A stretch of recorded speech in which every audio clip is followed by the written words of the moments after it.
ভিতর রাসূলের সুন্নাত নাই, রাসূলের খতম নবুয়ত নিয়ে কাদিয়ানীরা টানাটানি করে তোমার কোনো প্রতিবাদ নাই, রাসূল নিয়ে ব্যঙ্গ করে তোমার প্রতিবাদ নাই, রাসূলের শানে আঘাত করে তোমার প্রতিবাদ নাই, আম্মা জান আয়েশাকে নিয়ে কথা বলে তোমার প্রতিবাদ নাই, খানকায় বসে থাকো আর রবিউল আউয়াল আসলে তোমার ইশকে রাসূল তুমি আটকে রাখতে পারো না। আচ্ছা, মিলাদুন নবী, মিলাদুন নবী মানে আল্লাহর নবীর জন্ম। বলেন মিলাদুন নবী মানে কি? আল্লাহর নবীর জন্ম। আচ্ছা, আল্লাহর নবীর জন্মগ্রহণ করেছেন এই কথা কি পৃথিবীর কোন মানুষ অস্বীকার করে? না। আর আসতে বলেন না কেন? আচ্ছা, আল্লাহ নবী যদি জন্মগ্রহণ না করতেন তাহলে তিনি নবী হইতে পারতেন? আমরা তার উম্মত হইতে পারতাম? আমরা ইসলাম পাইতাম? তাহলে আল্লাহ নবী যে জন্মগ্রহণ করেছেন এই কথায় পৃথিবীর কারো মধ্যে কোনো ইখতিলাফ? আচ্ছা বলেন, আল্লাহ নবীর জন্মে আমরা খুশি না বেজার? বুঝে বলেন কারা কারা খুশি, একটু হাত তোলেন তো। আল্লাহ নবীর জন্মে আমরা খুশি, এই কথায় সবাই একমত। আল্লাহ নবীর জন্ম উপলক্ষে আমরা খুশি প্রকাশ করতেও চাই। বলেন আমরা খুশি প্রকাশ করতে চাই।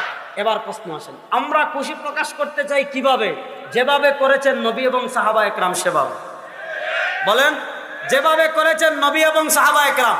আচ্ছা বলেন তো, আল্লাহর নবীর জন্য আমরা যতটুকু খুশি হয়েছি, আমাদের থেকে আবু বকর রাদিয়াল্লাহু তাআলা বেশি খুশি হয়েছেন কি হন নাই? আমাদের থেকে রাসূলুল্লাহ সাল্লাল্লাহু আলাইহি ওয়াসাল্লাম খুশি বেশি হয়েছেন কি হন নাই? দেখেন, আল্লাহর নবী নিজেও খুশি হয়েছেন, আল্লাহর নবী নিজে তার জন্ম উদযাপন করেছেন। আপনি যদি প্রকৃত আশিকে রাসূল হন, ভণ্ডামি না করে যেভাবে আল্লাহর নবী তার জন্ম উদযাপন করেছেন সেভাবে করেন। এখন আল্লাহর নবী কিভাবে করেছেন আমাদের জানার দরকার আছে না নাই? মুসলিম শরীফের হাদিস, হযরত আবু কাতাদা আনসারী রাদিয়াল্লাহু তাআলা থেকে হাদিস এসেছে, সুইলা রাসূলুল্লাহ সাল্লাল্লাহু আলাইহি ওয়াসাল্লাম আন সিয়াম ইয়াউমিল ইসনাইন। আল্লাহ নবী সাল্লাল্লাহু আলাইহি ওয়াসাল্লাম সপ্তাহে প্রত্যেক সোমবার রোজা রাখতেন। কি বারে? আল্লাহ নবীকে সাহাবায়ে কেরাম জিজ্ঞাসা করলেন, আপনি প্রত্যেক সোমবারে রোজা রাখেন কেন? আল্লাহ নবী তিনটা কারণ বললেন, হাদিসে পাওয়া যায়। এক নম্বরে ফিহি উলিদতু, সোমবারে আমি কি করেছি? জন্মগ্রহণ করেছি। তাহলে আল্লাহ নবী জন্মগ্রহণ করেছেন কি বারে? সোমবারে। দুই নম্বর কারণ বলেন ফিহি উবাসু আলাইয়া, সোমবারে আমার উপর পৃথিবীতে প্রথম ওহী এসেছে। তিন নম্বর কারণ বলেন সোমবার আর বৃহস্পতিবার বান্দার আমল আল্লাহর কাছে পেশ করা হয়। আর ইন্নী উহিব্বু আন উরাদা আমালি ওয়া আনা সাইম, আমি এটা পছন্দ করি আমার আমলকে আল্লাহর কাছে এভাবে পেশ করা হোক যে আমি রোজাদার। তাহলে আল্লাহ নবী সোমবার রোজা রাখতেন তিন কারণে। জন্মগ্রহণ করেছেন, ওহী এসেছে, বান্দার আমল আল্লাহর কাছে পেশ করা হয়। সহিহ হাদিসে পাওয়া যায় আল্লাহ নবী তার জন্মদিন পালন করতেন প্রত্যেক সোমবারে রোজা রাখতে। এবার আমি আপনাদের কাছে জানতে চাই, সোমবার মাসে আসে কয় দিন? কমসে কম। আল্লাহ নবী মাসে রোজা রাখতেন কয় দিন? এবার বলেন বছর হয় কয় মাসে? কুড়িগ্রামের মুসলমান বলেন না কয় মাসে? তাহলে প্রত্যেক মাসে যদি আল্লাহ নবী 4 দিন রোজা রাখেন, 4 12, আল্লাহর নবী কমসে কম বছরে 48 দিন কি করতেন? তুমি যদি প্রকৃত আশিকে রাসূল হও, প্রত্যেক সোমবারে রোজা রাখো। কথা বলেন না কেন? আল্লাহর নবী তার জীবনের 63 বছরে 12ই রবিউল আউয়াল কোন আমল করেন? কিয়ামত পর্যন্ত সময় দিয়ে গেলাম। কোন পর্যন্ত? যে 12ই রবিউল আউয়াল আল্লাহর নবী একটা রোজা রেখেছেন, একটা করেছেন। আল্লাহ নবী সুস্পষ্টভাবে নিষেধ করেছেন যে আমি তোমাদেরকে যে ঈদগুলো দিয়েছি এই ঈদগুলোর বাহিরে, আল্লাহ নবী মুসান্নাফে আব্দুর রাজ্জাকের হাদিস তাউস রাহিমাহুল্লাহ থেকে এসেছে, আল্লাহ নবী বলেন আমার উম্মতরা শুনো, লা তাত্তাখিযু ইয়াওমান ঈদা, আমি যে ঈদগুলো দিয়েছি এই ঈদের বাহিরে গিয়ে লা তাত্তাখিযু ইয়াওমান ঈদা, নিজেদের পক্ষ থেকে মন গড়া কোনো দিনকে ঈদ বানায়ো। আল্লাহ নবী নিষেধ করেছেন। এবার বলেন 12ই রবিউল আউয়ালকে আল্লাহ নবী ঈদ বানিয়েছেন? আল্লাহ নবী তার জীবনের 63 বছরের জীবনে আল্লাহর নবী প্রত্যেক সোমবারে কি রাখতেন? আল্লাহর নবী তার জন্ম পালনের জন্য নির্ধারণ করেছেন বারকে, তারিখকে না। কি কে? বারকে। আমি যদি আশিকে রাসূল হই, আমার জন্য উচিত হলো নবীর অনুসরণ করা। নবী রাখতেন রোজা, আমরা বানিয়েছি ঈদ।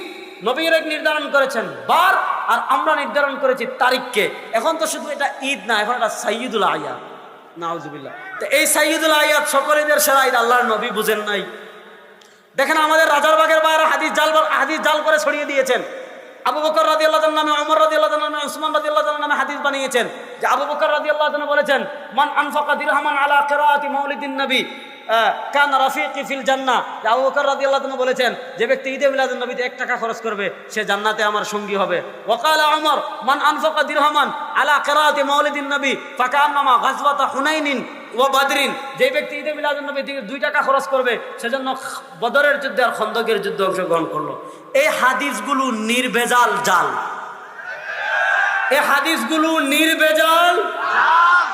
কিয়ামত পর্যন্ত আমাদের অনেক ভাই আছেন, আমি কিয়ামত পর্যন্ত সময় দিয়ে গেলাম, কিয়ামত পর্যন্ত যদি এই হাদিসের সনদ দেখাইতে পারেন তা আমি রেজাল্ট করি আপনারা কসম করে গেলাম আর জীবনে কথা বলবো না। আমি আপনি আশিকের রাসূলের জাল হাদিস দিয়ে দলিল দেন কেন? হ্যাঁ, আশিকের রাসূল কখনো জাল হাদিস দিয়ে দলিল দিতে পারে? কিসের আপনি এজন্য আল্লাহর আপনি যদি প্রকৃত আশিকের রাসূল হন, দেখেন আল্লাহ নবী ইসলাম কোন মাসে জন্মগ্রহণ করেছেন এটা নিয়ে ইখতিলাফ আছে। আল্লাহ নবীর সাহাবী হযরত আব্দুল্লাহ ইবনে আমর ইবনে আল-আস রাদিয়াল্লাহু তাআলা মত, ইমাম ইবনে আসাকির রাহিমাহুল্লাহ তারিখ ইবনে আসাকির এনেছেন যে আব্দুল্লাহ ইবনে আমর ইবনে আল-আসের মত ছিল আল্লাহ নবী ইসলাম জন্মগ্রহণ করেছেন রমজান মাসে।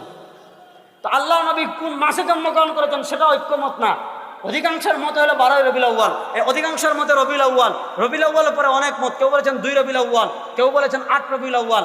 দেখেন মিলাদের পক্ষে প্রথম পৃথিবীতে যে কিতাব লেখা হয়েছিল ইবনে দাহিয়া কিতাব লিখেছিলেন আত-তানবীর ফি মাউলিদিল বাশীর ওয়ান নাযীর, ইবনে দাহিয়াও লিখেছেন আল্লাহ নবী জন্মগ্রহণ করেছেন বিশুদ্ধ মত হইল 8 রবিউল আউয়াল।